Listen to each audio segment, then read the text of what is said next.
I think it's very important that we keep the focus, not the main focus, but I think it would be good for us to confirm that we are going to be discussing the financial ramifications of this project, and where Stewarts Creek is going to be the first area that is going to be built for this. I think it's important that we address it. You know, if the Cape is going to be the model for everyone else to look at, I think it's safe to say that Stewarts Creek, what happens in Stewarts Creek, is going to be the model for what happens in the rest of Barnstable. Because Stewarts Creek seems to have gone beyond many of the initial phases of what we would be doing, studying a problem, analyzing the various solutions, trying to find the most cost-effective one. Stewarts Creek underwent that process with a significant amount of detail with the last CAC. One of the issues, or the issue really right now, it seems to me, with Stewarts Creek is financing. And who's going to pay for it, how are they going to pay for it, and so on. Whether this committee gets into that, or whether that's more the province of CFAC, which is really its own committee, it's not a subcommittee of ours.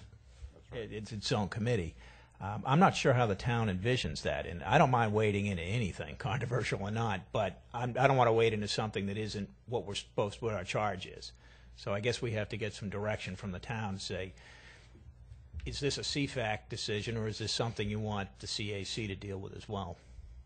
The CFAC is doing, as you know, we have the subcommittee doing some clean water protection financing options, and after this evening tonight we'll be meeting and getting some input from the public on some financing options. So our goal is to put forward to the council and to CFAC, through CFAC, a game plan for the rest of our charge. We're looking at all the different funding options, and we've got kind of like the same thing. We've got technical issues that we're looking into only on a peripheral, only because it's important to know what kind of solutions are out there, but regardless of the solution, it's expensive. So our charge will be, hopefully within the next several months, to come up with a game plan or a plan, some options, some financing options to the town once we've received a lot of the input from both the public and some other expertise. So that is our goal, to do that through the CFAC committee. Mm-hmm. Yeah. Perhaps it ties right into the mission that you're establishing for yourself.